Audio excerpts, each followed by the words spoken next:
पहला प्रश्न। कल प्रवचन सुनते समय ऐसा लगा कि मैं इस पृथ्वी पर नहीं, वरन मुक्त और असीम आकाश में एक ज्योति कण हूं। प्रवचन के बाद भी हल्केपन का, खालीपन का अनुभव होता रहा। उसी आकाश में भ्रमण करते रहने का जी होता रहा। ज्ञान, कर्म, भक्ति मैं नहीं जानता, लेकिन अकेला होने पर इस स्थिति में डूबे रहने का जी होता है। लेकिन कभी कभी यह भाव भी उठता है कि कहीं यह मेरा पागलपन तो नहीं, कहीं यह मेरे अहंकार का ही दूसरा खेल तो नहीं। कृपा पूर्वक मेरा मार्गदर्शन करें। इस पृथ्वी पर हम हैं, पर इस पृथ्वी पर वस्तुतः हम न हो सकते हैं और न हम हैं। प्रतीत होता है पृथ्वी पर हम अजनबी हैं। देह में घर किया है, लेकिन देह हमारा घर नहीं। जैसे कोई परदेश में बस जाए और भूल ही जाए स्वदेश को, फिर अचानक राह पर किसी दिन बाजार में कोई मिल जाए जो घर की याद दिला दे, जो अपनी भाषा में बोले, तो एक क्षण को परदेश मिट जाएगा, स्वदेश प्रकट हो जाएगा। शास्त्र का यही मूल्य है, शास्त्राओं के वचनों का यही अर्थ है। उनकी सुन के क्षण भर को हम यहां नहीं रह जाते, वहां हो जाते हैं जहां हमें होना चाहिए। उनके संगीत में बहकर जो चारों तरफ घेरे है वो दूर हो जाता है, और जो बहुत दूर है पास आ जाता है। अष्टावक्र के वचन बहुत अनूठे, सुनोगे तो ऐसा बार बार होगा।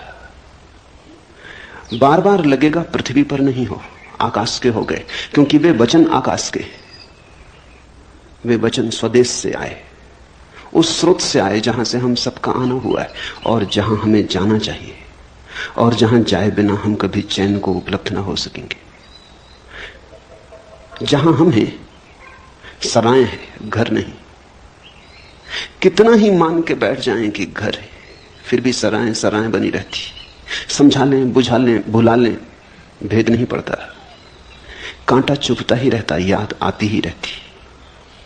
और कभी जब ऐसे किसी सत्य के साथ मुलाकात हो जाए जो खींच ले, जो चुंबक की तरह किसी और दूसरी दुनिया का दर्शन करा दे, तो लगेगा कि हम पृथ्वी के हिस्से नहीं रहे। ठीक लगा। कल प्रवचन सुनते समय ऐसा लगा कि मैं इस पृथ्वी पर नहीं हूं, इस पृथ्वी पर कोई भी नहीं। इस पृथ्वी पर हम मालूम होते हैं, प्रतीति होती है। सत्यता हम आकाश में, हमारा स्वभाव आकाश का है। आत्मा यानी भीतर का आकाश, शरीर यानी पृथ्वी। शरीर बना है पृथ्वी से, तुम बने हो आकाश से। तुम्हारे भीतर दोनों का मिलन हुआ है। तुम क्षितिज हो, जहां पृथ्वी आकाश से मिलती हुई मालूम पड़ती, लेकिन मिलती थोड़ी कभी। दूर क्षितिज मालूम पड़ता है, मिल रहा आकाश पृथ्वी से। चल पड़ो, लगता है ऐसे घड़ी दो घड़ी में पहुंच जाएंगे। चलते रहो जन्मों जन्मों तक, कभी भी उस जगह न पहुंचोगे जहां आकाश पृथ्वी से मिलता। बस मालूम होता, सदा मालूम होता, मिल रहा थोड़ी दूर आगे, बस थोड़ी दूर आगे। क्षितिज कहीं है नहीं, सिर्फ दिखाई पड़ता। जैसे बाहर क्षितिज है, वैसे ही हमारी अवस्था है। यहां भीतर भी मिलन कभी हुआ नहीं। आत्मा कैसे मिले शरीर से? मर्त्य का अमृत से मिलन कैसे हो? दूध पानी में मिल जाता, दोनों पृथ्वी के हैं। आत्मा शरीर से कैसे मिले? दोनों का गुणधर्म भिन्न है। कितने ही पास हों, मिलन असंभव है। सनातन से पास हो तो भी मिलन असंभव है। मिलन हो नहीं सकता, सिर्फ हमारी प्रतीति है, हमारी धारणा है। क्षितिज हमारी धारणा है, हमने मान रखा है, इसलिए है। अष्टावक्र के वचनों को अगर जाने दोगे हृदय के भीतर तीर की तरह, तो वे तुम्हें याद को जगाएंगे, तुम्हारी भूली बिसरी स्मृति को उठाएंगे। क्षण भर को आकाश जैसे खुल जाएगा, बादल कट जाएंगे, सूरज की किरणों से भर जाएगा प्राण। कठिनाई होगी, क्योंकि हमारे सारे जीवन के विपरीत होगा ये अनुभव। इससे बेचैनी होगी। और ये जो घटाएं छट गई हैं, ये तुम्हारे कारण नहीं छटी, ये तो किसी शास्त्रा के वचनों का परिणाम है। फिर घटाएं गिर जाएंगी, तुम घर पहुंचते पहुंचते फिर घटाओं को घेर लोगे। तुम अपनी आदत से इतनी जल्दी बाज थोड़ी आओगे। फिर घटाएं गिर जाएंगी, तब और बेचैनी होगी कि जो दिखाई पड़ा था वो सपना तो नहीं था, जो दिखाई पड़ा था कहीं कल्पना तो नहीं थी, कहीं अहंकार का मन का खेल तो न था, कहीं ऐसा तो न हुआ कि हम किसी पागलपन में पड़ गए थे। स्वभावतः तुम्हारी आदतों का वजन बहुत पुराना है। अंधेरा बड़ा प्राचीन है, यद्यपि है नहीं पर है बहुत प्राचीन। सूरज की किरण कभी फूटती है तो बड़ी नई है, अत्यंत नई है, सद्ध स्नात। क्षण भर को दिखाई पड़ती है, फिर तुम अपने अंधेरे में खो जाते हो। तुम्हारे अंधेरे का बड़ा लंबा इतिहास है। जब तुम दोनों को तौलोगे तो शक किरण पे पैदा होगा, अंधेरे पे पैदा नहीं होगा। होना चाहिए अंधेरे पर, होता है किरण पर, क्योंकि किरण है नई और अंधेरा है पुराना। अंधेरा है परंपरा जैसा, सदियों सदियों की धारा है। किरण है अभी अभी फूटी, ताजी, नई, इतनी नई कि भरोसा कैसे करें।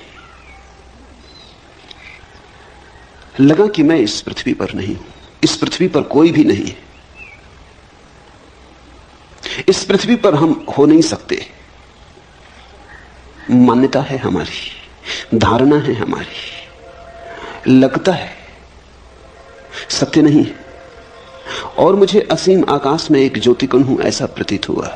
यह शुरुआत है, असीम आकाश में एक ज्योतिकण हूं। जल्दी ही लगेगा कि असीम आकाश हूं, यह प्रारंभ है। तो असीम आकाश में भी अभी हम पूरी तरह लीन नहीं हो पाते। अगर लगता भी है कभी कभी वो उड़ान भी आ जाती, वो तूफान भी आ जाता, हवाएं हमें ले भी जाती, तो भी हम अपने को अलग ही बचा लेते। ज्योतिकण न रहे, अंधेरे हो गए ज्योतिकण, लेकिन आकाश से अभी भी भेद रहा, फर्क रहा, फासला रहा। घटना तो पूरी उस दिन घटेगी जिस दिन तुम आकाश ही हो जाओगे। ज्योतिकण भी भिन्न है जिस दिन तुम अभिन्न हो जाओगे, जिस दिन लगेगा मैं शून्याकाश हूं। ऐसा तो कहते हैं भाषा में कि मैं शून्याकाश हूं। जब तक मैं है तब तक ये कैसे हो सकेगा? मैं है तो आकाश अलग रहेगा। जब ऐसा प्रतीत होगा कि शून्याकाश है, तब मैं तो नहीं रहूंगा, शून्याकाश ही रहेगा। कहते हैं अहम ब्रह्मास्मि, मैं ब्रह्म हूं। लेकिन जब ब्रह्म होगा तब मैं कैसे रहेगा? ब्रह्म ही रहेगा, मैं नहीं रहूंगा। पर कहने में और कोई उपाय नहीं। भाषा तो सोए हुए लोगों की है, भाषा तो उनकी है जो परदेश में बस गए और जिन्होंने परदेश को स्वदेश मान लिया। मौन ही ज्ञानियों का है, भाषा तो अज्ञानियों की है। तो जैसे ही कुछ कहो, कहते ही सत्य असत्य हो जाता है। अहम ब्रह्मास्मि, मैं ब्रह्म हूं, मैं आकाश हूं, कहते ही असत्य हो गया। आकाश ही है। लेकिन यह भी कहना आकाश ही है पूरा सत्य नहीं है, क्योंकि ही बताता है कि कुछ और भी होगा, अन्यथा ही पर जोर क्यों है? आकाश है, इतने कहने में भी अड़चन है, क्योंकि जो है वो नहीं हो सकता है। हम कहते हैं मकान है, कभी मकान नहीं हो जाता है, गिर जाता है, खंडर हो जाता है। हम कहते हैं आदमी है, कभी आदमी मर जाता है। आकाश इस तरह तो नहीं है, कभी है और कभी नहीं। आकाश तो सदा है। तो आकाश है ऐसा कहना पुनरुक्ति है। आकाश का स्वभाव ही होना है, इसलिए है को क्या दोहराना। है कहना तो उन चीजों के लिए ठीक है जो कभी नहीं भी हो जाती। मनुष्य है, एक दिन नहीं था, आज है, कल फिर नहीं हो जाएगा। हमारी है तो दो नहीं के बीच में। आकाश की है, कल भी है, आज भी है, कल भी है। दो है के बीच में है का क्या अर्थ? दो नहीं के बीच में है का अर्थ होता है। आकाश है, यह भी पुनरुक्ति है। कहें आकाश, लेकिन आकाश जब कहते हैं, शब्द जब बनाते हैं, तभी भूल हो जाती। आकाश कहने का अर्थ हुआ कि कुछ और भी होगा जो आकाश से अन्यथा है, भिन्न है। अन्यथा शब्द की क्या जरूरत? अगर एक ही है तो एक कहने का भी कोई प्रयोजन नहीं। एक तो तभी सार्थक है जब दो हो, तीन हो, चार हो, संख्या हो। आकाश भी क्या कहना? इसलिए ज्ञान तो मौन है। परम ज्ञान को शब्दों तक लाना असंभव है। लेकिन हम धन्यभागी हैं कि अष्टावक्र जैसे किन्हीं पुरुषों ने अथक असंभव चेष्टा की है। जहां तक संभव हो सकता था सत्य की सुगंध को शब्द तक लाने का प्रयास किया है। और इतना ख्याल रखना कि अष्टावक्र जैसी सफल चेतना बहुत कम है। बहुतों ने प्रयास किया है सत्य को शब्द तक लाने का, सभी हारे। हारना सुनिश्चित है, मगर अगर हारे हुए में भी देखना हो तो अष्टावक्र सबसे कम हारे, सबसे ज्यादा जीते। तो सुनोगे ठीक से तो घर की याद आएगी। सुबह की लगा ज्योति कण हो, तैयारी रखना खोने की। किसी दिन लगेगा ज्योति कण भी खो गया, आकाश ही बचा, तब पूरा मतवालापन छाएगा। तब डूबोगे सत्य की शराब में, तब नाचोगे, तब अमृत की पूरी झलक मिली। प्रवचन के बाद भी हल्केपन, खालीपन का अनुभव होता रहा। उसी आकाश में भ्रमण करने का जी होता रहा। यहां थोड़ी भूल हो जाती। जब भी हमें कुछ सुखद अनुभव होता है तो हम चाहते हैं फिर हो। मनुष्य का मन है बड़ा कमजोर, आकांक्षा से भर जाता, लोभ से भर जाता, प्रलोभन पैदा होता। जो भी सुखद है उसे दोहराने का मन होता। लेकिन एक बात ख्याल रखना, दोहराने में ही भूल हो जाती। जैसे ही तुमने चाहा फिर से हो, कभी ना होगा। क्योंकि जब पहली दफा हुआ था तो तुम्हारे चाहने से ना हुआ था, हो गया था, घटा था, तुम्हारा कृत्य ना था। यही तो अष्टावक्र का पूरा जोर है। सत्य घटता है, कृत्य नहीं, घटना है। सुनते सुनते हुआ था, तुम कर क्या रहे थे? सुनने का अर्थ ही होता है कि तुम कुछ भी ना कर रहे थे, तुम शून्य भाव से बैठे थे, तुम मौन थे, तुम सजग थे, तुम जागे हुए थे, सोए नहीं थे, ठीक। लेकिन तुम कर क्या रहे थे? तुम केवल ग्राहक थे। तुम्हारी चित्त की दशा दर्पण की तरह थी, जो आ जाए झलक जाए, जो कहा जाए सुन लिया जाए। तुम कुछ उसमें जोड़ ना रहे थे। अगर तुम जोड़ रहे होते तो जो घटी है बात वो कभी ना घटती। तुम व्याख्या भी ना कर रहे थे। भीतर बैठे बैठे तुम ये ना कह रहे थे कि हाँ ठीक है, गलत है, मुझसे मेल खाता, नहीं मेल खाता, शास्त्र में ऐसा कहा है कि नहीं कहा है। तुम तर्क ना कर रहे थे। अगर तुम तर्क कर रहे थे तो ये घटना ना घटती। जिनने पूछा है, स्वामी ओम प्रकाश सरस्वती ने, उन्हें मैं जानता हूं। तर्क से उनका चित्त बड़ा दूर है। संदेह, विवाद से बहुत दूर है। जा चुके वे दिन। कभी किया होगा तर्क, कभी किया होगा संदेह, जीवन के अनुभव से पक गए। अब नहीं, वो बचपना मन में रहा, इसलिए घटना घट सकी। सुन रहे थे, कुछ करना रहे थे, बैठे थे, बैठे बैठे हो गया। तो जब पहली दफा तुम्हारे बिना किए हुआ, तो दूसरी दफा अगर तुमने चाहा कि हो जाए तो बाधा पड़ जाएगी। चाहे तो उसके होने का कारण थी ही नहीं। इसलिए जब ऐसी अभूतपूर्व घटनाएं घटे तो चाहना मत। जब घटे आनंद भाव से स्वीकार कर लेना, जब न घटे तो शिकायत मत करना, मांगना मत।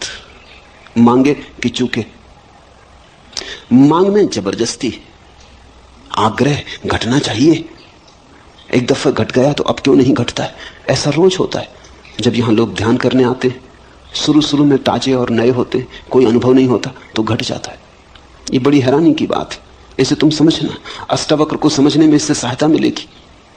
ये मेरे रोज का अनुभव है। जब लोग नए ताजे आते हैं और ध्यान का उन्हें कोई अनुभव नहीं होता तो घट जाता है। घट जाता तो आह्लाद से भर जाते, मगर वहीं गड़बड़ हो जाती।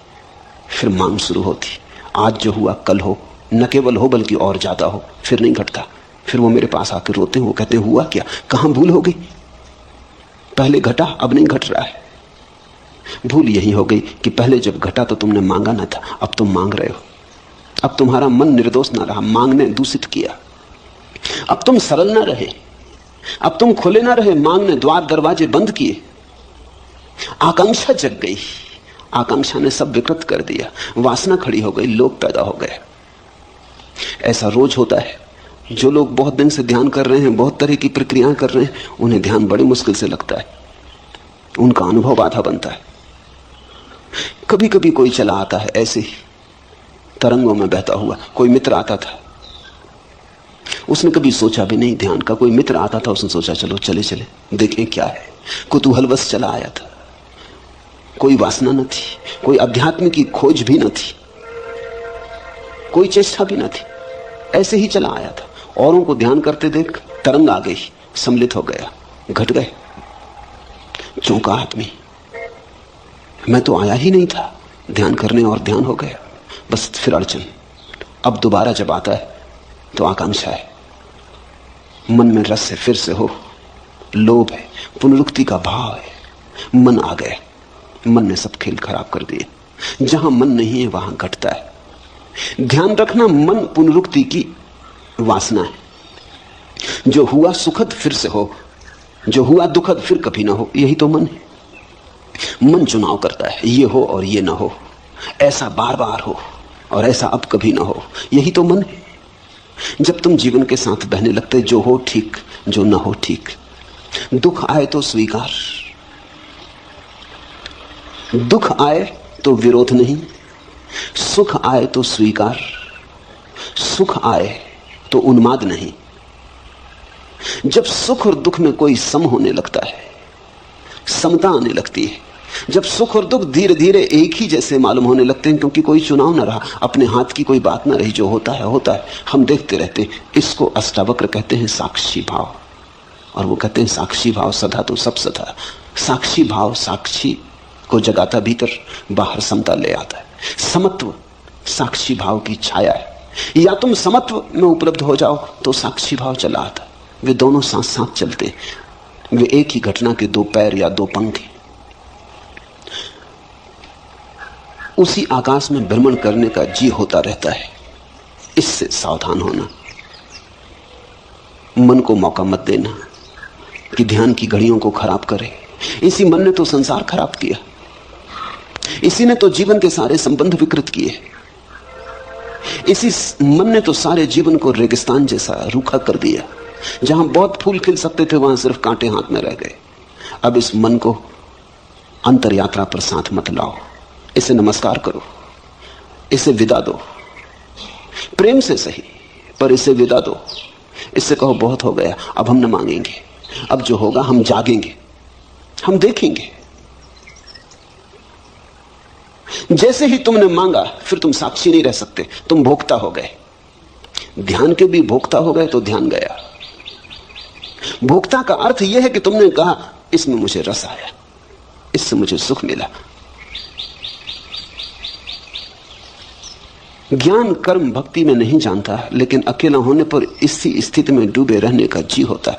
छोड़ो इस जी को और तुम डूबोगे इसी स्थिति में। अकेले ही नहीं, भीड़ में भी रहोगे तो डूबोगे, बाजार में भी रहोगे तो भी डूबोगे। ये स्थिति का कोई संबंध अकेले और भीड़ से नहीं है, मंदिर और बाजार से नहीं है, एकांत समूह से नहीं है। इस स्थिति का संबंध तुम्हारे चित्त के शांत होने से, सम होने से। जहां भी शांति समता होगी यह घटना घटेगी, लेकिन तुम इसको मांगो मत, अन्यथा यही अशांति बन जाएगी, यही तनाव बन जाएगी। अष्टावक्र कहते अभी और यही। मांग तो सदा कल के लिए होती, मांग तो अभी और यही नहीं हो सकती। मांग का स्वभाव वर्तमान में नहीं ठहरता। मांग का अर्थ ही है हो, कल हो, घड़ी भर बाद हो, क्षण भर बाद हो। मांग अभी तो नहीं हो सकती। मांग के लिए तो समय चाहिए, थोड़ा ही सही पर समय चाहिए, और भविष्य है नहीं। जो नहीं है उसी का नाम भविष्य, जो है उसका नाम वर्तमान है। वर्तमान और मांग का कोई संबंध नहीं होता।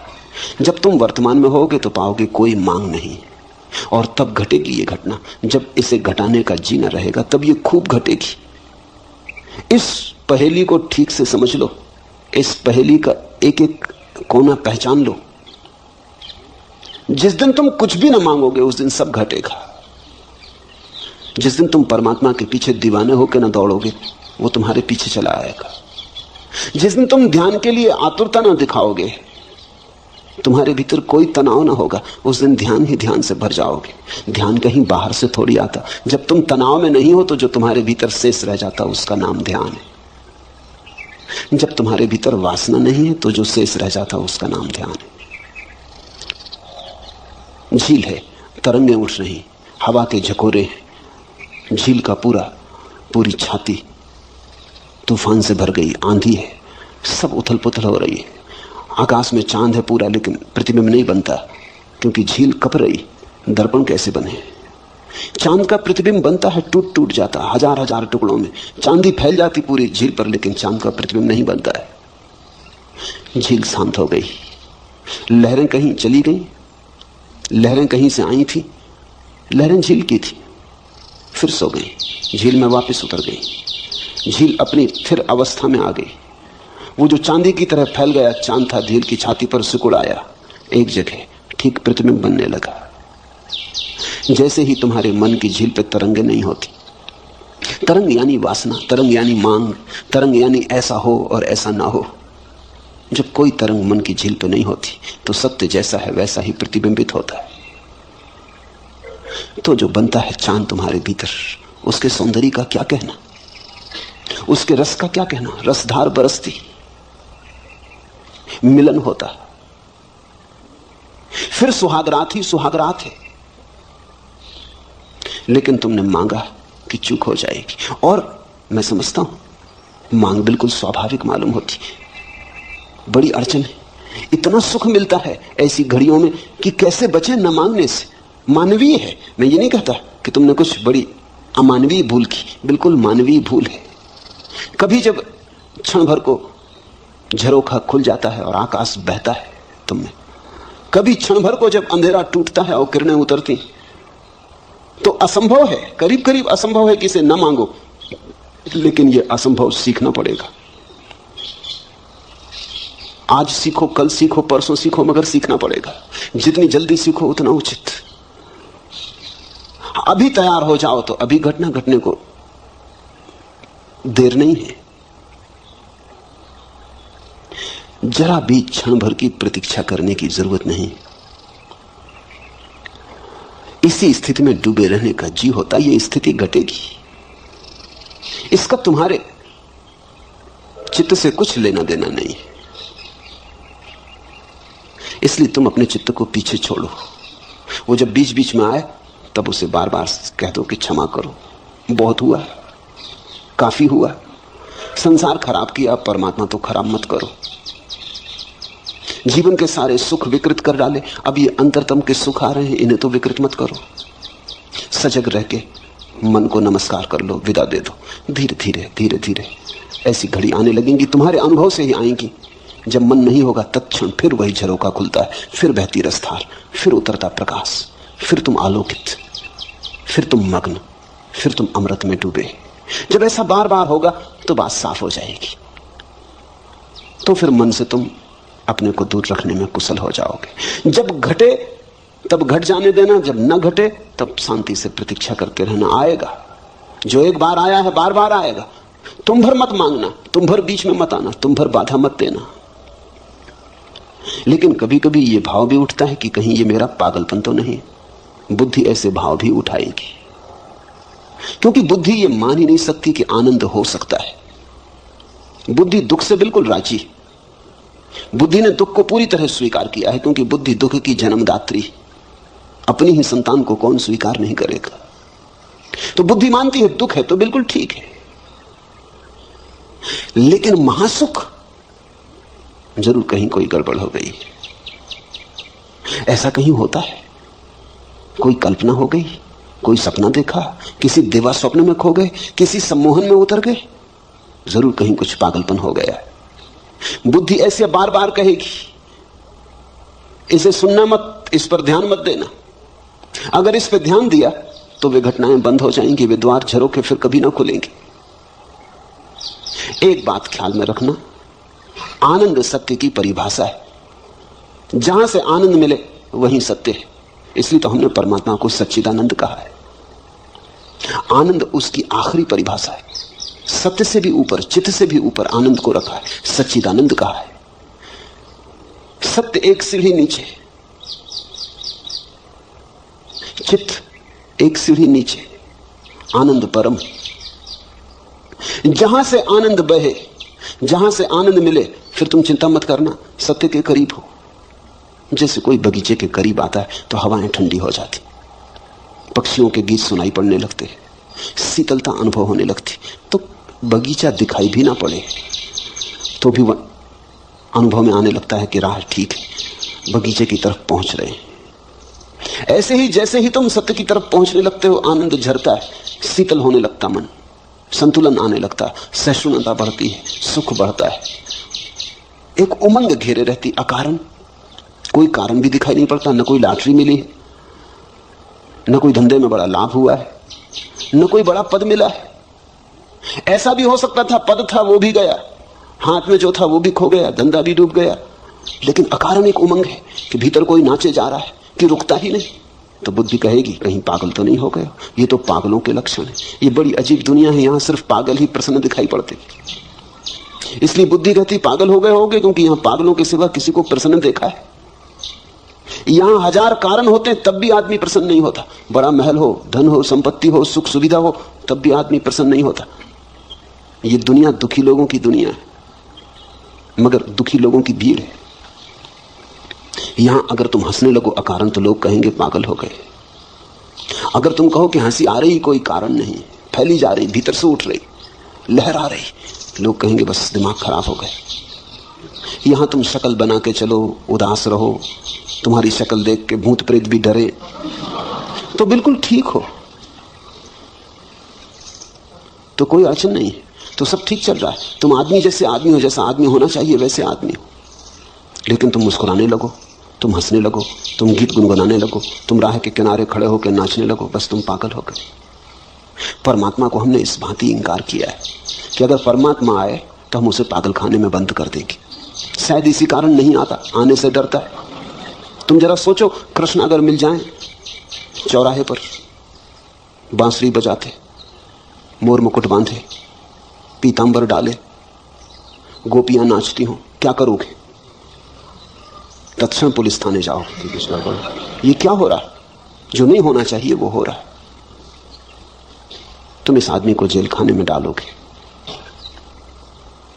आनंद निष्कासित कर दिया गया है, हमने आनंद को जीवन के बाहर कर दिया है। हम दुख को छाती से लगा के बैठे।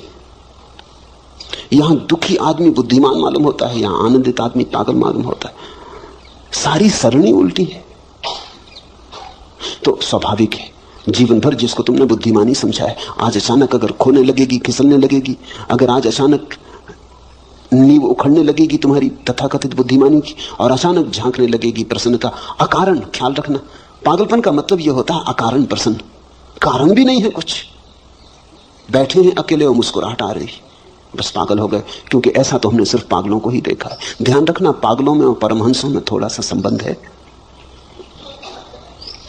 पागल भी हंसते हैं, प्रसन्न होते हैं क्योंकि बुद्धि गंवा दी। परमहंस भी हंसते हैं, प्रसन्न होते हैं क्योंकि बुद्धि के पार आ गए। दोनों, पागल बुद्धि से नीचे गिर जाता है इसलिए हंस लेता है, परमहंस बुद्धि के पार चला जाता है इसलिए हंसता है। दोनों में थोड़ी समानता है। पागल और परमहंस में एक बात समान है कि दोनों ने बुद्धि गंवाई। एक ने होशपूर्वक गंवाई है, एक ने बेहोशी में गंवाई है। इसलिए फर्क बहुत है, जमीन आसमान जितना फर्क है, लेकिन फिर भी एक समानता है। इसलिए कभी कभी तुम्हें पागल में परमहंस दिखाई पड़ेगा, और कभी कभी पागल में परमहंस, और कभी कभी परमहंस में पागल। तो भूल चूक हो जाती। पश्चिम के पागल खानों में ऐसे बहुत से लोग बंद हैं जो पागल नहीं है। अभी वहां बड़ी क्रांति चलती है इसके संबंध में। कुछ मनोवैज्ञानिक, विशेषकर आर.डी. लैंग और उनके साथी एक बड़ा आंदोलन चलाते हैं कि बहुत से पागल पागल खानों में बंद हैं जो पागल नहीं। अगर वो पूरब में पैदा होते तो परमहंसों की तरह उनका आदर सम्मान होता। आर.डी. लैंग को पता नहीं है इससे उल्टी घटना पूरब में घट चुकी है। यहां कई पागल हैं जो परमहंस समझे जाते, मगर आदमी आदमी है। यहां पूरब में कई पागल परमहंस समझ लिए गए, मगर भूल चूक होती क्योंकि दोनों की सीमाएं एक दूसरे पर पड़ जाती। तो ये शक स्वाभाविक है। एक ही बात ख्याल रखना इसमें, आनंद बढ़ रहा हो घबराना मत, मगर आनंद पागलपन के कारण भी बढ़ सकता है। तो सुरक्षा की कसौटी क्या है? सुरक्षा की कसौटी यह है, तुम्हारा आनंद बढ़ रहा हो और तुम्हारे कारण किसी का दुख न बढ़ रहा हो तो बेफिक्री से जाना। तुम्हारा आनंद किसी की हिंसा, किसी पे आक्रमण, किसी को दुख देने पर निर्भर ना हो तो फिर पागलपन से डरने की कोई वजह नहीं है। अगर पागल भी हो रहे तो यह पागलपन बिल्कुल शुभ है, ठीक है, फिर बेझिझक इसमें प्रवेश कर जाना। डरने का कारण तो तभी है जब तुम किसी को नुकसान पहुंचाने लगो। तुम्हारे नाच से किसी को कोई बाधा नहीं, लेकिन कोई सो रहा है तुम उसकी छाती पे जाकर ढोल बजा के नाचने लगो। तुम नाचो, इससे कुछ अड़चन नहीं।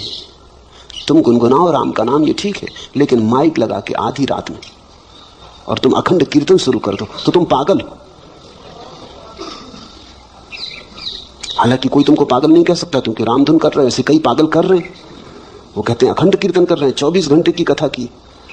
सो न सो तुम्हारी मर्जी, अगर तुम बाधा डालो तो अधार्मिक हो। इतना ही ख्याल रखना, तुम्हारा आनंद हिंसात्मक ना हो, बस ये पर्याप्त है। तुम्हारा आनंद तुम्हारा निजी हो, इसके कारण किसी के जीवन में कोई बाधा ना पड़े, कोई पत्थर ना पड़े।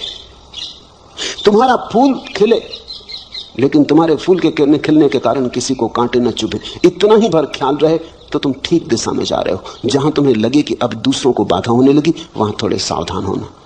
वहां परमहंस की तरफ न जाके तुमने पागलपन का रास्ता पकड़ लिया। ओम प्रकाश से किसी को कोई दुख नहीं, बेझिझक बेधड़क जा सकते हो।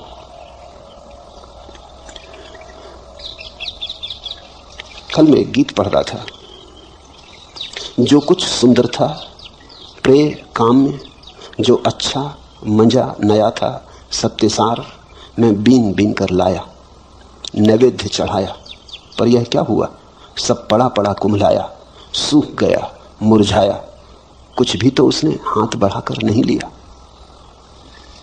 यूं कहीं तो था लिखा, पर मैंने जो दिया, जो पाया, जो पिया, जो गिराया, जो ढाला, जो छलकाया, जो नितारा, जो छाना, जो उतारा, जो चढ़ाया, जो जोड़ा, जो तोड़ा, जो छोड़ा, सबका जो कुछ हिसाब रहा, मैंने देखा कि उसी यज्ञ ज्वाला में गिर गया। और उसी क्षण मुझे लगा कि अरे मैं तिर गया, ठीक है, मेरा सिर फिर गया। तिरता है आदमी सिर के फिरने से। परमात्मा को तुम चढ़ाओ चुन चुन के चीजें, अच्छी अच्छी चीजें, उससे कुछ ना होगा जब तक कि सिर ना चढ़े। सुनो फिर, जो कुछ सुंदर था प्रेम काम में, जो अच्छा मंजा नया था सत्यसार, मैं बीन बीन कर लाया, नैवेद्य चढ़ाया, पर यह क्या हुआ, सब पड़ा पड़ा कुम्हलाया, सूख गया मुरझाया, कुछ भी तो उसने हाथ बढ़ाकर नहीं लिया। तुम ले आओ सुंदरतम को खोजकर, बहुमूल्य को खोजकर, चढ़ाओ कोहिनूर, कुम्हलाएंगे। तोड़ो फूल कमल के गुलाब के, चढ़ाओ कुम्हलाएंगे। एक ही चीज वहां स्वीकार है, वो तुम्हारा सिर, वो तुम्हारा अहंकार, वो तुम्हारी बुद्धि, वो तुम्हारा मन। अलग अलग नाम है, बात एक ही है। वहां चढ़ाओ अपने को। और उसी क्षण मुझे लगा कि अरे मैं तिर गया, ठीक है, मेरा सिर फिर गया। लोग तो यही कहेंगे, ओम प्रकाश की सिर फिर गया। कहने दो लोगों को, लोगों के कहने से कोई चिंता नहीं।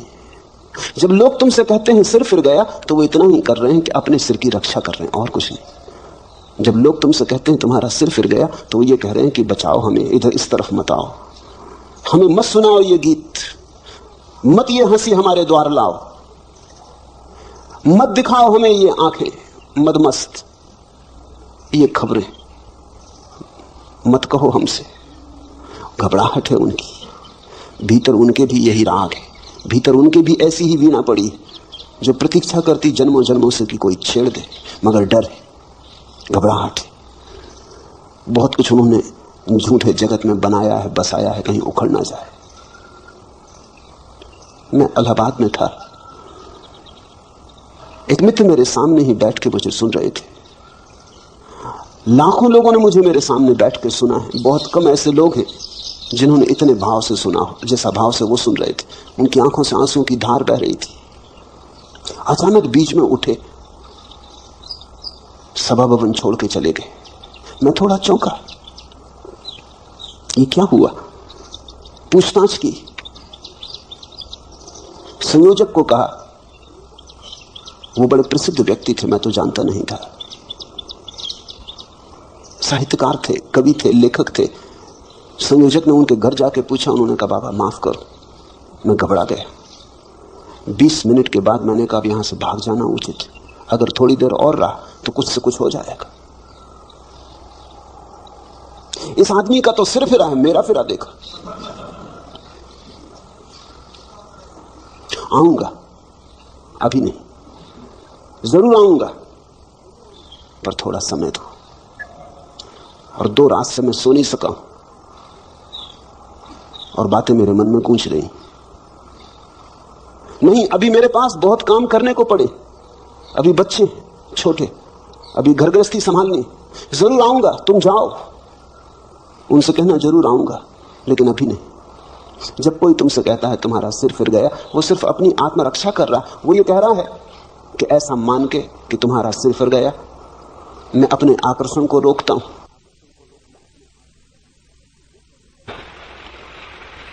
उसके भीतर भी अदम्य आकांक्षा है।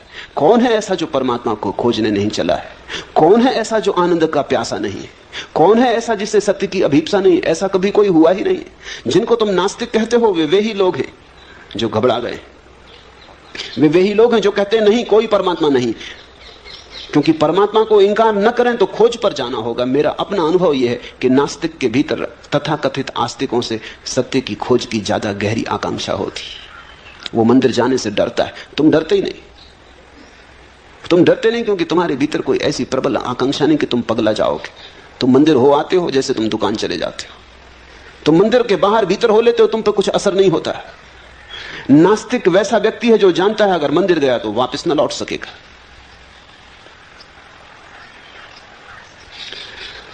गया तो वैसा का वैसा वापस न लौट सकेगा। तो एक ही उपाय है, वो कहता है ईश्वर नहीं है, धर्म सब पाखंड है। वो अपने को बचा रहा है, समझा रहा है कि ईश्वर है ही नहीं तो मंदिर जाना क्यों? ईश्वर है नहीं तो क्यों उलझन में पड़ना, क्यों ध्यान, क्यों प्रार्थना? मेरे देखे नास्तिक के भीतर आत्मरक्षा चल रही है। मैंने अब तक कोई नास्तिक नहीं देखा जो वस्तुतः नास्तिक हो। आदमी नास्तिक हो कैसे सकता है? नास्तिक का तो अर्थ हुआ कि कोई आदमी नहीं के भीतर रहने का प्रयास कर रहा है। नहीं के भीतर कोई रह कैसे सकता है? नास्ती में कोई जी कैसे सकता है? जीने के लिए हां चाहिए। नहीं में कहीं फूल खिलते? हां चाहिए, स्वीकार चाहिए। जीवन में जितना स्वीकार होता है उतने ही फूल खिलते, लेकिन सीमा के बाहर फूल न खिल जाएं इससे भय होता है। कहीं फूल इतने न खिल जाएं कि मैं उन्हें संभाल ना पाऊं। कल रात एक युवक ने मुझे कहा कि अब मुझे बचाएं, ये जरूरत से ज्यादा हुई जा रही बात। मैं इतना प्रसन्न हूं कि लगता है मैं टूट जाऊंगा। इतना आनंद है कि लगता है मैं संभाल ना पाऊंगा। ये मेरे हृदय का पात्र छोटा है, मुझे बचाएं। मैं इसके ऊपर से बहा जा रहा हूं। ये मेरी सीमाएं सब टूटी जा रही हैं और मुझे डर है कि अगर मैं इसके साथ बह गया तो फिर लौट ना पाऊंगा। नियंत्रण कहीं खो ना जाए, ये भय। अहंकार दुख के साथ भली भांति जी लेता है क्योंकि दुख में नियंत्रण नहीं खोता। कितने ही तुम रो दुख में, तुम अपने मालिक रहते हो।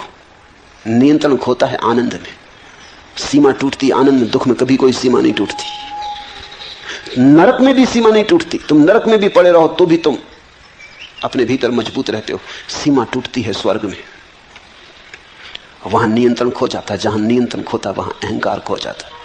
जहां नियंत्रण खोता वहां बुद्धि की पकड़ खो जाती, तर्क का जाल खो जाता। वही हो रहा है। घबराना मत, तिरने का क्षण करीब आ रहा है, लेकिन सिर फिरे बिना कोई कभी तिरा नहीं। एक धुन की तलाश है मुझे जो ओंठों पर नहीं, सिराओं में मचलती है, लावे सी दहकती है पिघलने के लिए। एक आग की तलाश है मुझे कि रोम रोम सींच उठे और मैं तार तार हो जाऊं। कोई मुझे जाली जाली बुंदे कि मैं पारदर्शी हो जाऊं। एक खुशबू की तलाश है मुझे कि भारहीन हो, हवा में तैर सकूं, हल्की बारिश की महीन बौछारों में कांप सकूं। गहराती सांझ के सलेटी आसमान पर चमकना चाहता हूं कुछ देर। एक सोख रंग की तलाश है मुझे। ओम प्रकाश, वही सोख रंग मैंने तुम्हें दे दिया है। ये गैरिक वस्त्र वही सोख रंग है। बहो, सीमाएं छोड़ के बहो, बुद्धि के पार बहो। जाने दो नियंत्रण। नियंत्रण का अर्थ है कर्ता। छोड़ो नियंत्रण। कर्ता अगर कोई है तो एक परमात्मा है। तुम परमात्मा से होड़ ना करो, उससे प्रतिस्पर्धा ना लो। उसके साथ संघर्ष मत करो, करो समर्पण, बहो उसकी धार के साथ, तिरोगे। जो डूब जाते वही तिरते, जो तिरने की चेष्टा करते डूब जाते।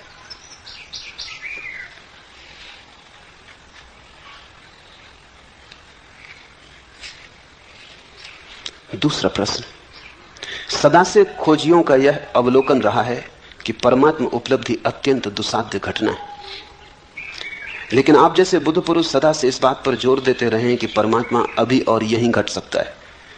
क्या बार बार यह कहना एक चुनौती और एक प्रयास करने की एक विधि है, एक उपाय है? सत्य है यही, न तो विधि है और न उपाय है। तुम्हारा ऐसा पूछना बचने की विधि और उपाय है। ये बात हमारा मन स्वीकार करने को राजी नहीं होता कि परमात्मा अभी और यहीं मिल सकता है। क्यों नहीं राजी होता? इसलिए राजी नहीं होता कि अगर अभी और यहीं मिल सकता है तो फिर हमें मिल नहीं रहा। तो इसका कारण क्या होगा? फिर इसकी व्याख्या कैसे करें? अगर अभी और यहीं मिल सकता है तो मिल क्यों नहीं रहा? बेचैनी खड़ी हो जाती है, अभी और यहीं मिल सकता है, मिल तो नहीं रहा। तो इसे समझाएं कैसे? तो बड़ी अड़चन की बात हो गई। इस अड़चन को सुलझाने के लिए तुम कहते हो मिल तो सकता है लेकिन पात्रता चाहिए। बुद्धि रास्ते निकालती, जहां उलझन खड़ी हो जाती उसे सुलझाती। रास्ता खोजना पड़ेगा, पात्रता खोजनी पड़ेगी, शुद्ध होना पड़ेगा, तब मिलेगा। और अगर अष्टावक्र कहते हैं अभी और यहीं मिल सकता है तो जरूर इसमें कुछ कारण है। वो इसलिए कहते हैं ताकि तुम तीव्रता से प्रयास में लग जाओ, लेकिन लगना प्रयास में ही पड़ेगा। मन बड़ा होशियार है। अष्टावक्र की बात बिल्कुल सीधी साफ है, परमात्मा अभी और यहीं मिल सकता है क्योंकि परमात्मा कोई उपलब्धि नहीं है, परमात्मा तुम्हारा स्वभाव है। सारा जोर सीधा है, तुम परमात्मा हो। मिल सकने की बात ही गलत है। जब हम कहते हैं अभी और यहीं मिल सकता है तो इसका अर्थ इतना ही हुआ कि मिला ही हुआ है। जरा आंख खोलो और देखो। मिल सकते की भाषा ठीक नहीं है। मिल सकने में तो ऐसा लगता है तुम अलग हो और परमात्मा अलग है। तुम खोजने वाले हो, वो खोज का लक्ष्य, तुम यात्री हो, वो मंजिल नहीं। अभी और यहीं मिल सकता है कि इतना ही अर्थ है कि तुम वही हो जिसे तुम खोज रहे हो। जरा अपने को पहचानो, आंख खोलो और देखो, या आंख बंद करो और देखो, मगर देखो। थोड़े दृष्टि की बात है, पात्रता की नहीं। पात्रता का तो अर्थ हुआ कि परमात्मा भी सौदा है। जैसे तुम बाजार में जाते हो तो कोई चीज 1000 रुपए की है, कोई लाख रुपए की है, कोई 10 लाख रुपए की है, हर चीज का मूल्य है। तो पात्रता का तो अर्थ हुआ कि परमात्मा का भी मूल्य है। जो पात्रता अर्जित करेगा, मूल्य चुकाएगा, उसे मिलेगा। तुम परमात्मा को भी बाजार में एक वस्तु बना देना चाहते हो। त्याग करोगे, तपस्या करोगे तो मिलेगा, मूल्य चुकाओगे तो मिलेगा, मुफ्त नहीं मिलता। तुम परमात्मा को खींच के दुकान पर रख देते हो, डब्बे में बंद कर देते हो, दाम लिख देते हो। तुम कहते हो इतने उपवास करो, इतना ध्यान करो, इतनी तपस्या करो, धूप में तपो, सर्दी आतप सहो, तब मिलेगा।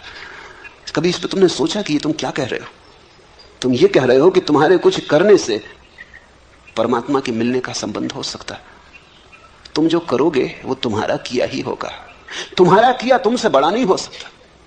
तुम्हारी तपस्या तुम्हारी ही होगी। तुम जैसी ही दीन, तुम जैसी ही मलिन, तुम्हारी तपस्या तुमसे बड़ी नहीं हो सकती। और तपस्या से जो मिलेगा उसकी भी सीमा होगी, क्योंकि सीमित से सीमित ही मिल सकता, असीम नहीं। तपस्या से जो मिलेगा वो तुम्हारे ही मन की कोई धारणा होगी, परमात्मा नहीं। अष्टावक्र कह रहे हैं कि परमात्मा तो है ही, वही तुम्हारे भीतर धड़क रहा, वही तुम्हारे भीतर श्वास ले रहा, वही जन्मा है, वही विदा होगा, वही अनंत काल से अनंत अनंत रूपों में प्रकट हो रहा है।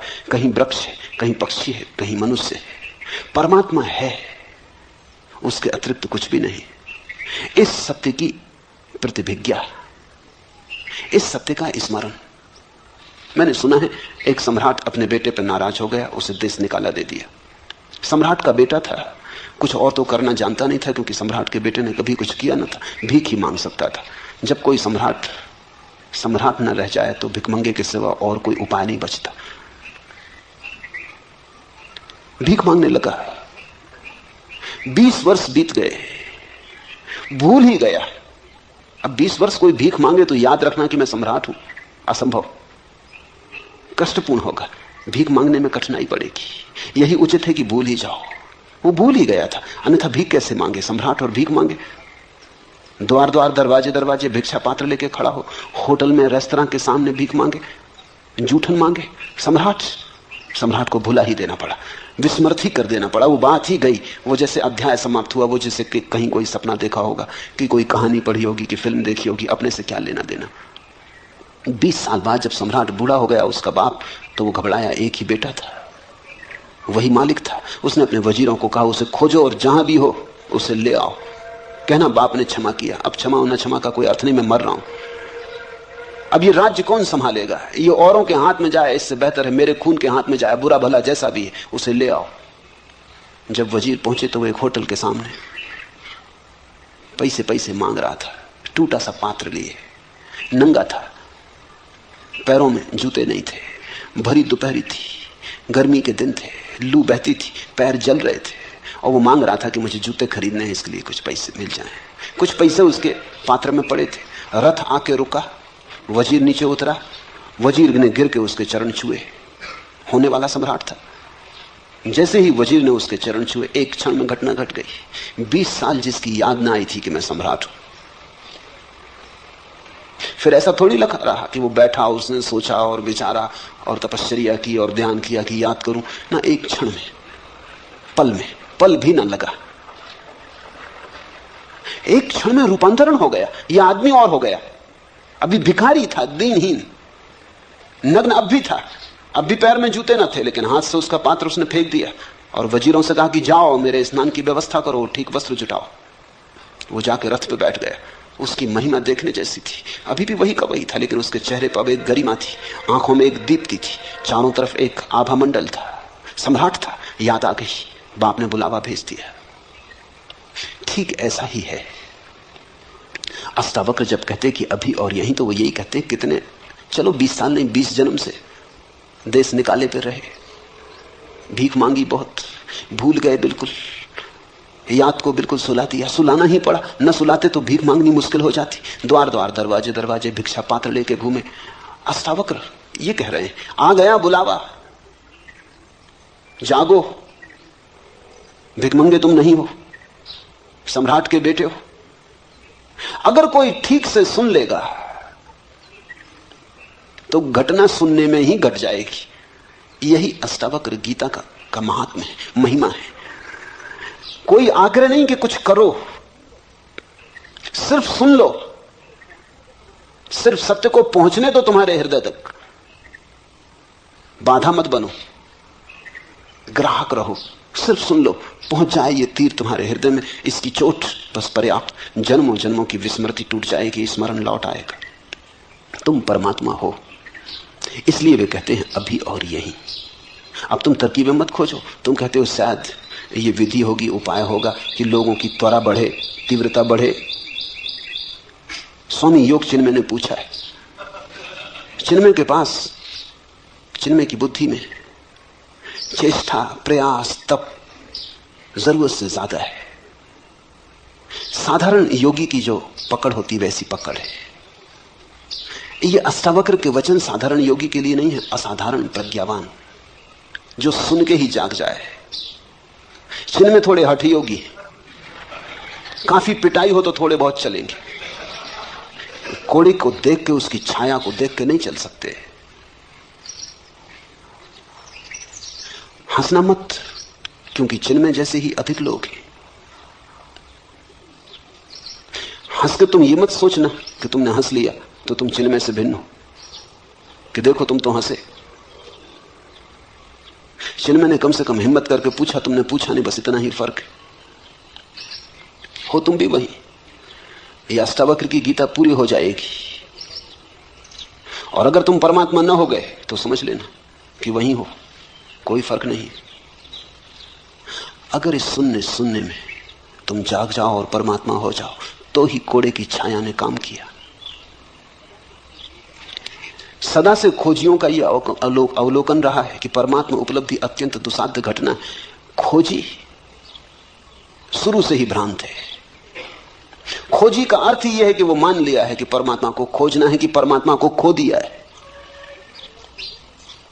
उसने एक बात तो मान ली कि खो दिया परमात्मा को। ये भी कोई बात हुई कि खो दिया परमात्मा को? परमात्मा को खो कैसे सकते हो? मेरे पास लोग आते, वो कहते परमात्मा खोजना। मैं कहता हूं चलो ठीक, खोजो, लेकिन खोया कहां, कब खोया?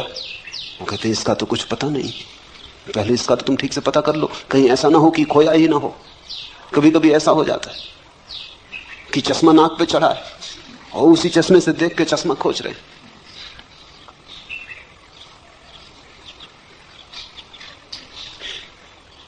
कहीं ऐसा ना हो कि परमात्मा नाक पे चढ़ा हो और तुम उसी परमात्मा से खोज रहे हो। ऐसा ही है। खोजी बुनियादी रूप से भ्रांत है। उसने एक बात तो मान ली कि परमात्मा खो दिया है, या परमात्मा को अब तक खोजा नहीं, पाया नहीं, वो कहीं दूर है, उसे खोजना है। खोज से कभी परमात्मा नहीं मिलता। खोज खोज के तो इतना ही पता चलता है, खोजने में कुछ भी नहीं है। एक दिन खोजते खोजते खोज गिर जाती, खोज के गिरते ही परमात्मा मिलता है। बुद्ध ने 6 वर्ष तक खोजा, खूब खोजा। उनसे बड़ा खोजी और कहां खोजोगे? जहां जहां खबर मिली कि कोई ज्ञान को उपलब्ध है, वहां वहां गए, सभी चरणों में सिर रखा। जो गुरुओं ने कहा वही किया। गुरु भी थक गए उनसे, क्योंकि गुरु उन शिष्यों से कभी नहीं थकते जो आज्ञा का उल्लंघन करते। उनसे कभी नहीं थकते, क्योंकि उनके पास सदा कहने को कि तुम आज्ञा मान ही नहीं रहे, इसलिए कुछ नहीं घट रहा है, हम क्या करें। गुरु को बड़ी सुविधा है अगर तुम गुरु की न मानो। वो सदा कह सकता है कि तुमने माना ही नहीं, मानते तो घट जाता। मगर बुद्ध के साथ गुरु मुश्किल में पड़ गए। जो गुरुओं ने कहा बुद्ध ने वही किया। उन्होंने 1 शेर कहा तो बुद्ध ने 1.25 शेर किया। गुरु ने आखिर उनसे हाथ जोड़ लिया कि तू भाई कहीं और जा, जो हम बता सकते थे बता दिया। बुद्ध ने कहा इससे तो कुछ घट नहीं रहा है। उन्होंने कहा इससे ज्यादा हमें भी नहीं घटा है, तेरे से क्या छिपाना, तू कहीं और जा। इतने प्रामाणिक व्यक्ति के सामने गुरु भी धोखा न दे पाए। सब तरफ खोज के बुद्ध ने आखिर पाया कि नहीं, खोजने से मिलता ही नहीं। संसार तो व्यर्थ था ही, अध्यात्म भी व्यर्थ हुआ। भोग तो व्यर्थ हो ही चुका था, जिस दिन महल छोड़ा उस दिन व्यर्थ हो चुका था, इसीलिए छोड़ा। योग भी व्यर्थ हुआ। न भोग में कुछ है न योग में कुछ है। अब क्या करें? अब तो करने को ही कुछ ना बचा। अब तो कर्ता होने के लिए कोई सुविधा न रही। इस सूत्र को ठीक से समझना। न भोग बचा, न योग बचा, न संसार बचा, न स्वर्ग बचा। तो अब कर्ता होने के लिए जगह ही न बची। कुछ करने को बचे तो कर्ता बच सकता है, कुछ करने को न बचा। उसी रात घटना घटी। उस सांझ बोधि वृक्ष के नीचे वे बैठे तो करने को कुछ भी न था। बड़ी हैरानी में पड़े। संसार छोड़ दिया था तो योग पकड़ लिया था, भोग छोड़ दिया था तो अध्यात्म पकड़ लिया था। कुछ तो करने को था तो मन उलझा था। अब मन को कोई जगह न बची। मन का पक्षी तड़फड़ाने लगा, कोई जगह नहीं। मन के लिए जगह चाहिए।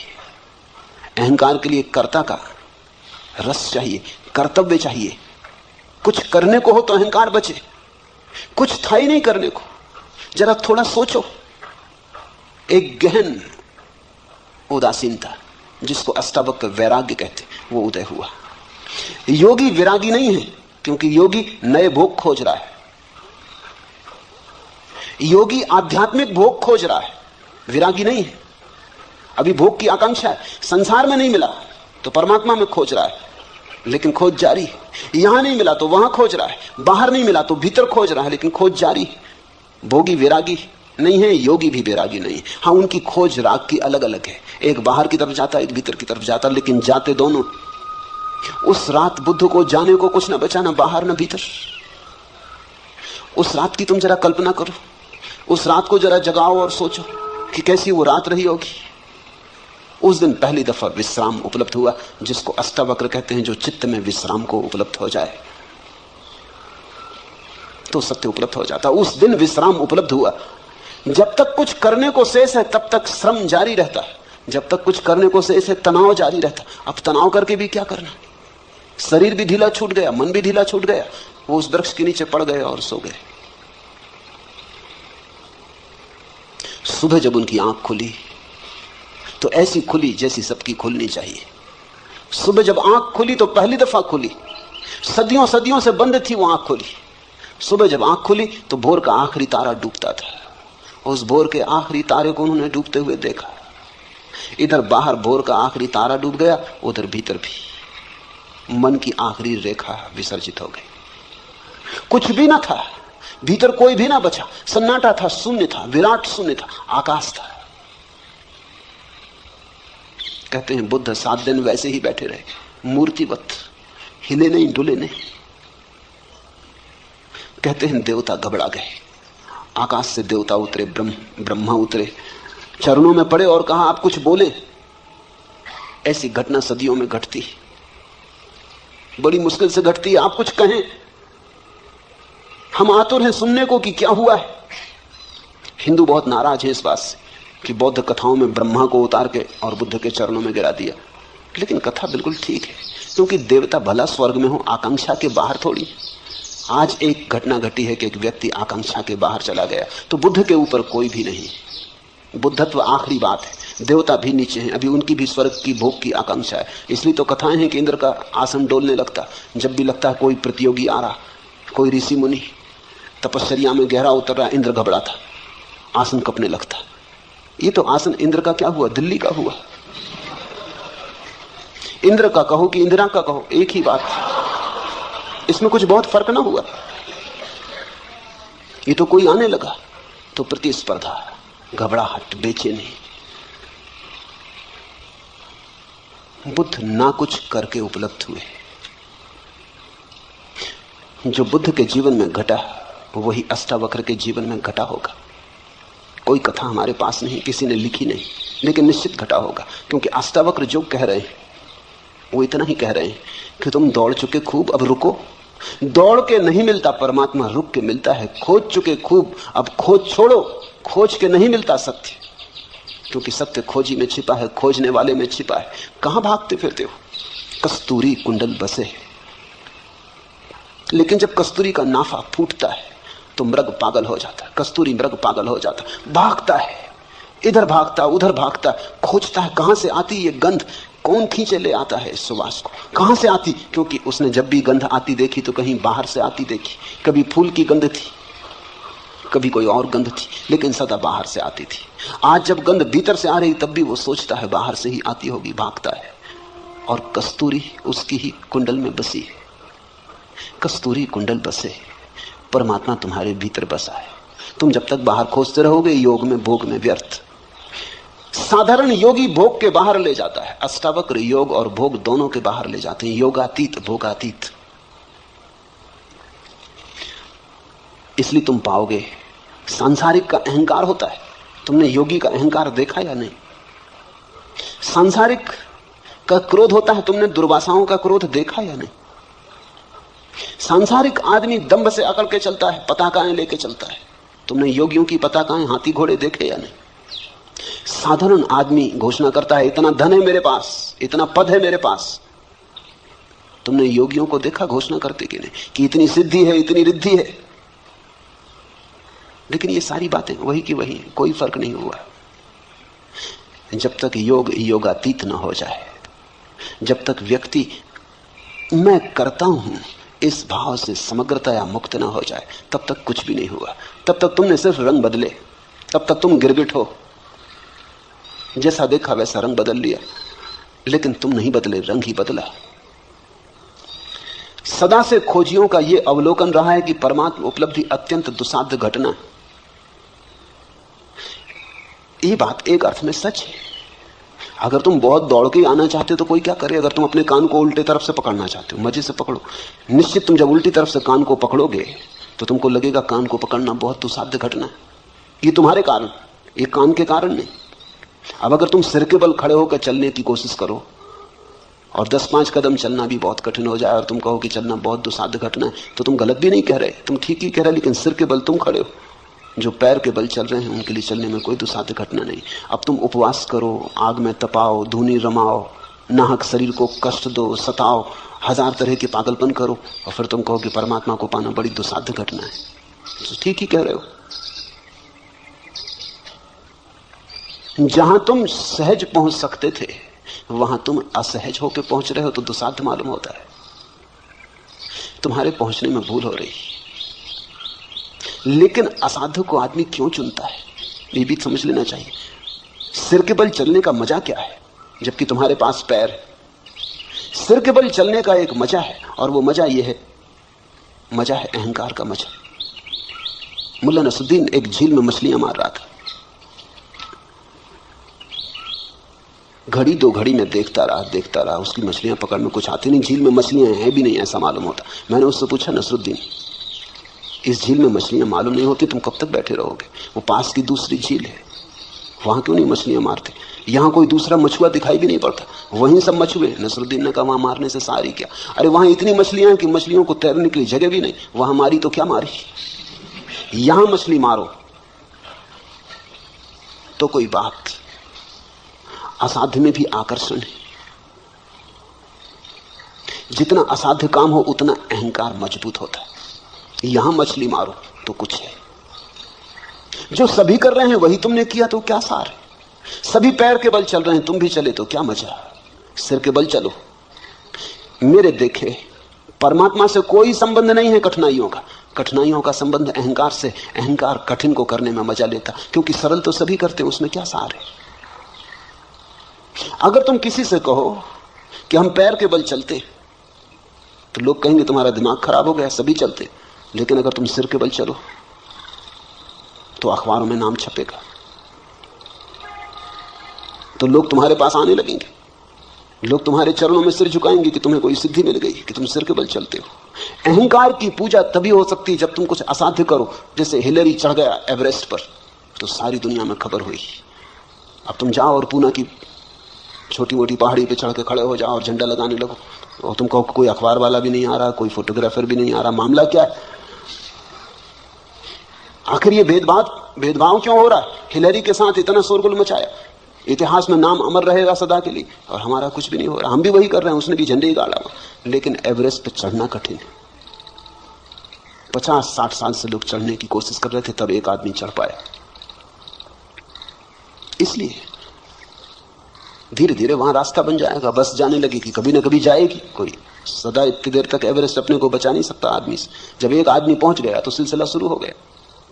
अभी कुछ देर पहले औरतें भी पहुंच गई, जब औरतें भी पहुंच गई तो और पहुंचने को क्या बाकी रहा? अब सब धीरे धीरे पहुंच रहे हैं। थोड़े दिन में वहां होटलें और बसें और सब पहुंच जाएंगी। फिर जाके तुम झंडा गाड़ना, जब बस वगैरह सब चलने लगे वहां तुम कहोगे ये वही जगह है जहां हिलरी ने झंडा गाड़ा। बड़ा भेदभाव हो रहा है, बड़ा पक्षपात हो रहा है। कठिन में अहंकार को मजा है। आदमी कई चीजों को कठिन कर लेता ताकि अहंकार को भरने में रस आ सके। हम बहुत सी चीजों को कठिन कर लेते हैं, जितनी कठिन कर लेते उतना ही रस आने लगता है। कठिनाई परमात्मा को पाने में नहीं है, कठिनाई अहंकार का रस है। तो तुम जो कहते हो सदा से खोजियों का ये अवलोकन रहा है कि परमात्मा उपलब्धि अत्यंत दुसाध्य घटना है, ये ठीक है। वो जो खोजी है अहंकारी है। और परमात्मा को खोजियों ने कब पाया? जब खोज छूट गई तब पाया। खोज छूटने पर ही मिलता है परमात्मा। जब तुम कहीं भी नहीं जा रहे, सिर्फ बैठे हो विश्राम में, परम विराम में, यात्रा शून्य जहां हो जाती। साधारणतः लोग सोचते हैं कि परमात्मा को पालेंगे तो फिर यात्रा नहीं होगी। बात बिल्कुल उल्टी है। यात्रा अगर तुम अभी छोड़ दो तो अभी परमात्मा मिल जाए। लोग सोचते हैं मंजिल मिल जाएगी तो फिर हम विश्राम करेंगे। हालत उल्टी है, तुम विश्राम करो तो मंजिल मिल जाए।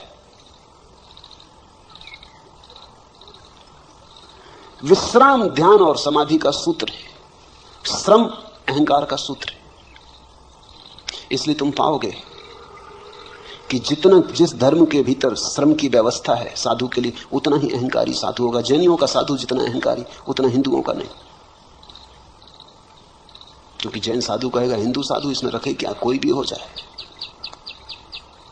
जैन साधु कठिन मामला है। एक बार भोजन, अनेक अनेक उपवास, सब तरह की कठिनाइयां। फिर जैनों में भी दिगंबर और श्वेतांबरों के साधु हैं। दिगंबर साधु कहते हैं श्वेतांबरों में क्या रखा, कपड़े पहने बैठे। साधु तो दिगंबर का है, इसलिए दिगंबर साधु में तुम जैसे अहंकार को चमकता हुआ पाओगे, कहीं भी ना पाओगे। देह तो सूखी होगी, हड्डी हड्डी होगी, क्योंकि बहुत उपवास, नग्न रहना, धूप ताप सहना, लेकिन अहंकार बड़ा प्रज्वलित होगा।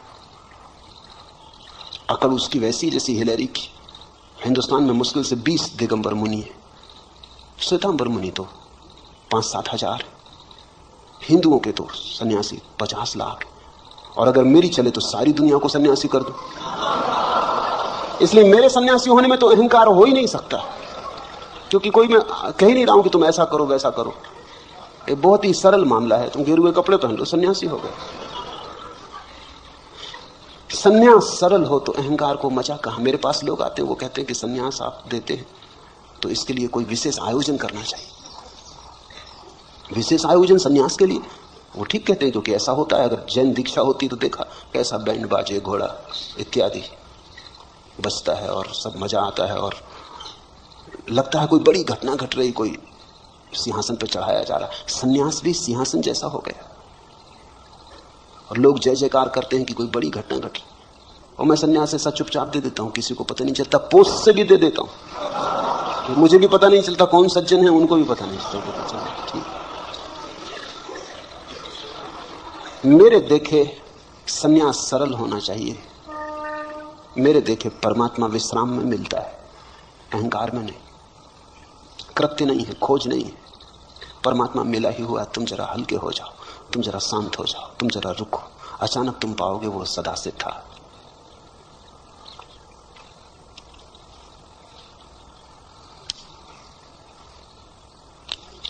आखिरी प्रश्न।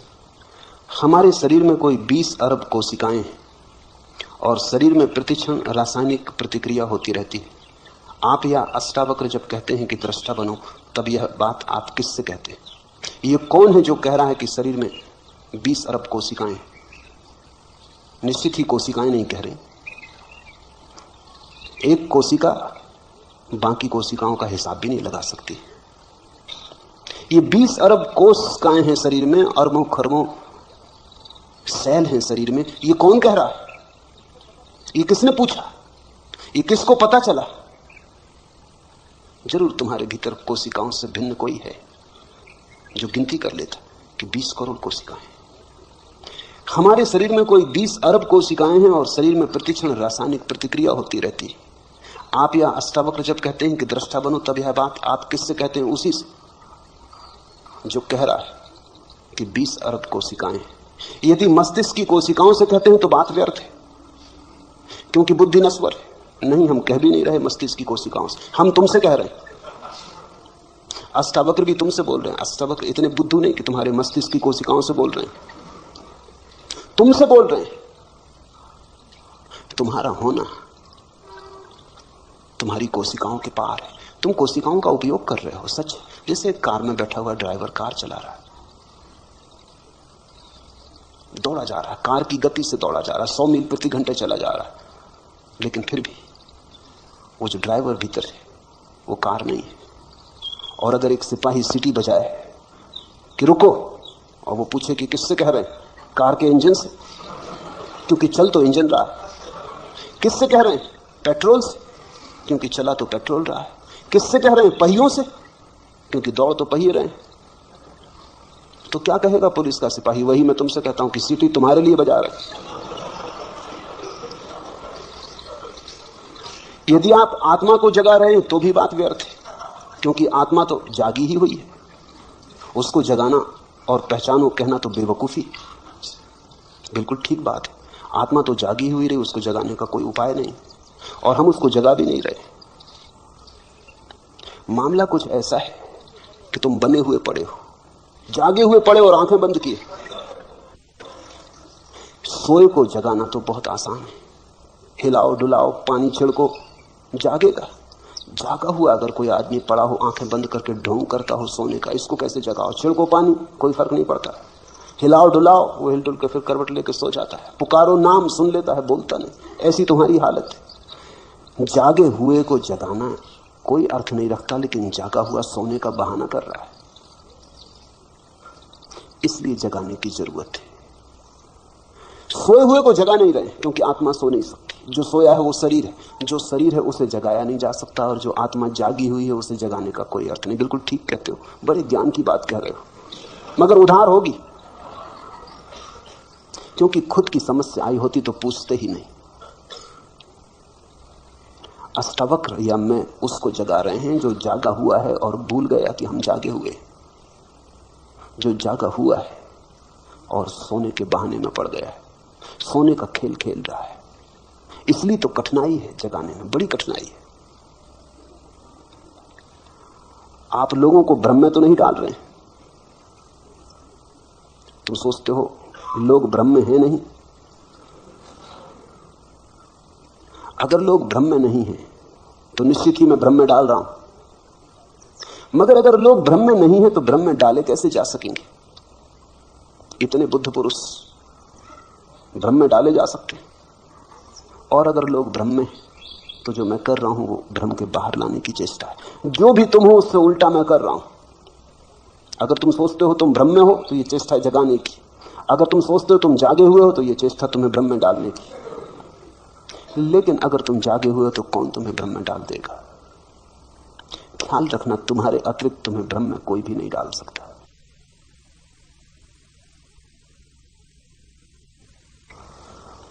और तुम्हारे अतिरिक्त तुम्हें कोई जगा भी नहीं सकता। जगाने की चेष्टा कोई कर सकता है, लेकिन जब तक तुम सहयोग ना करोगे तुम जागोगे नहीं। क्योंकि नींद थोड़ी है कि कोई तोड़ दे, तुम बने हुए पड़े हो। तुम्हारा सहयोग जरूरी है। सहयोग का अर्थ ही शिष्यत्व है। सहयोग का अर्थ ही है कि कोई जगाने वाले के पास तुम जाते हो, तुम कहते हो मेरी पुरानी आदत हो गई अपने को धोखा देने की, जरा मुझे साथ दें, जरा मुझे सहारा दें कि इस आदत के बाहर निकाल लें। एक युवती मेरे पास आई और उसने कहा कि उसे कुछ मादक द्रव्य लेने की आदत हो गई, बाहर आना चाहती, बड़ी आकांक्षा है बाहर निकल आने की, बड़ी आतुर है कि किस तरह बाहर निकल आए। लेकिन वो जो आदत पड़ गई मादक द्रव्यों की वो इतनी गहरी हो गई है, वो शरीर की कोशिकाओं में पहुंच गई। अगर न ले मादक द्रव्य तो ऐसी पीड़ा और बेचैनी सारे शरीर में होती है कि न तो सो सकती, न उठ सकती, न बैठ सकती। तो लेना ही पड़ता है, और लेती है तो पीड़ा होती मन को कि ये क्या जाल हो गया। अब वो मेरे पास आई कि मुझे बाहर निकालने आपके हाथ का सहारा चाहिए। बस ऐसी ही अवस्था है। जन्मों जन्मों तक सोने के अभ्यास को तुमने बहुत गहरा कर लिया है। जागे हुए को सोने के भ्रम में डाल दिया है। सम्राट को भिखारी मान लिया, लेकिन इतने जन्मों तक माना है कि आज अपने ही अभ्यास के कारण सिर्फ सुन लेने से कुछ नहीं होता। तुम मेरी बात सुन ले सकते हो, उससे कुछ भी ना होगा जब तक कि तुम उसे गुनो ना, जब तक कि तुम राजी ना हो जाओ। तुम्हारे अतिरिक्त तुम्हें कोई जगा ना सकेगा। नहीं तो एक बुद्ध पुरुष काफी था, शोरगुल मचा के सबको जगा देता, ढोल डमास पीट देता और सबको जगा देता। इधर 100 आदमी सो रहे हो तो एक आदमी जगाने के लिए काफी। वस्तु तो आदमी की भी जरूरत नहीं, अलार्म घड़ी भी जगा देती। एक आदमी आ जाए और ढोल पीट दे, सब उठ जाएंगे, घंटा बजा दे, सब उठ जाएंगे। लेकिन ये क्यों नहीं हो सका कि बुद्ध पुरुष हुए, महावीर हुए, अष्टावक्र हुए, कृष्ण हुए, क्राइस्ट हुए, जरथुस्त्र, लाओत्सु, इन लोगों ने ऐसा क्यों ना किया कि जोर से घंटा बजा देते सारी पृथ्वी जाग जाती। घंटा खूब बजाया, मगर कोई सो रहा हो तो जागे। यहां बने हुए लोग पड़े, वो आंखें बंद किए पड़े, वो सुन लेते हैं घंटे को, वो कहते हैं बजाते रहो, देखें कौन हमको जगाता है।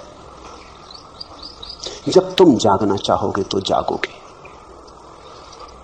भ्रम में मैं तुम्हें डाल नहीं सकता। भ्रम में तो तुम हो, अब और भ्रम में तुम्हें क्या डाला जा सकता है?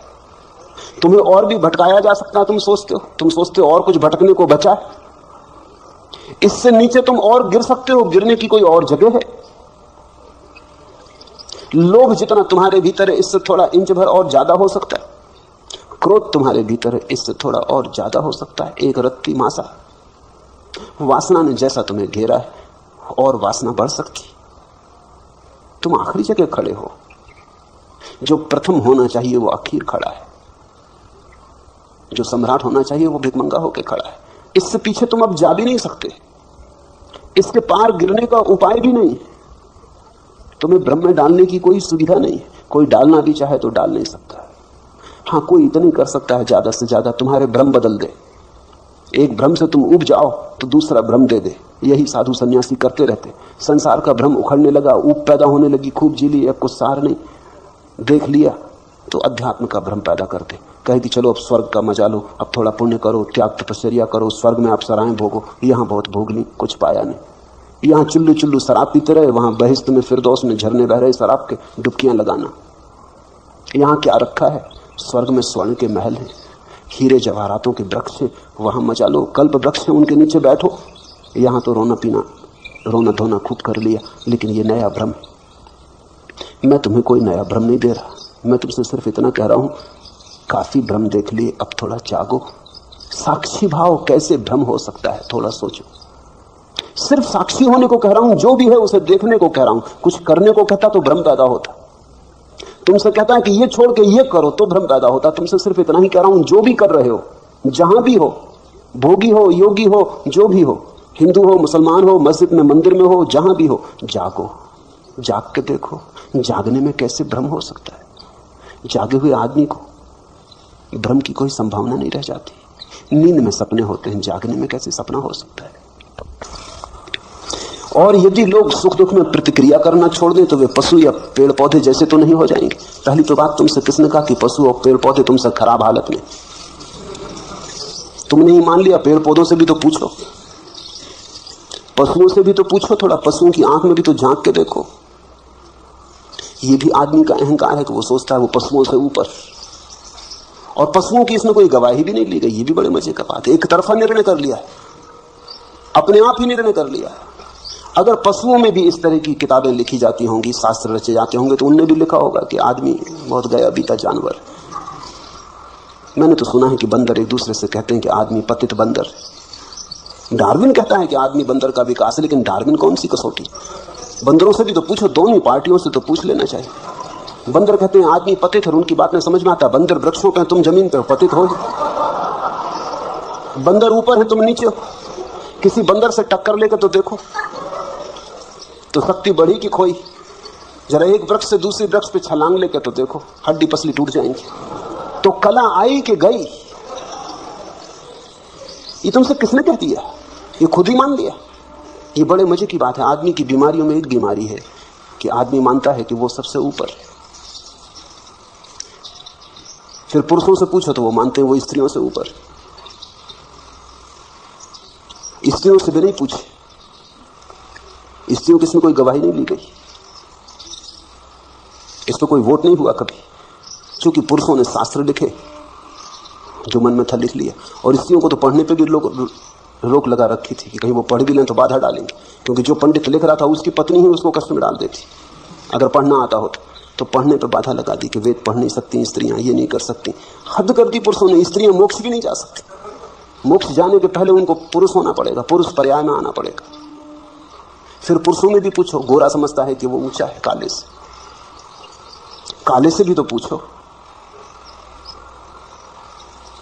मैंने सुना है कि अफ्रीका के एक जंगल में एक अंग्रेज शिकार के लिए गया और उसने अपने साथ एक निगरो को गाइड की तरह लिया।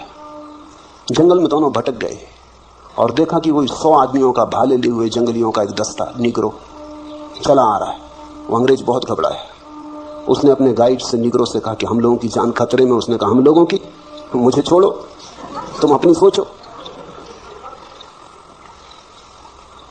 मेरी क्यों खतरे में होगी?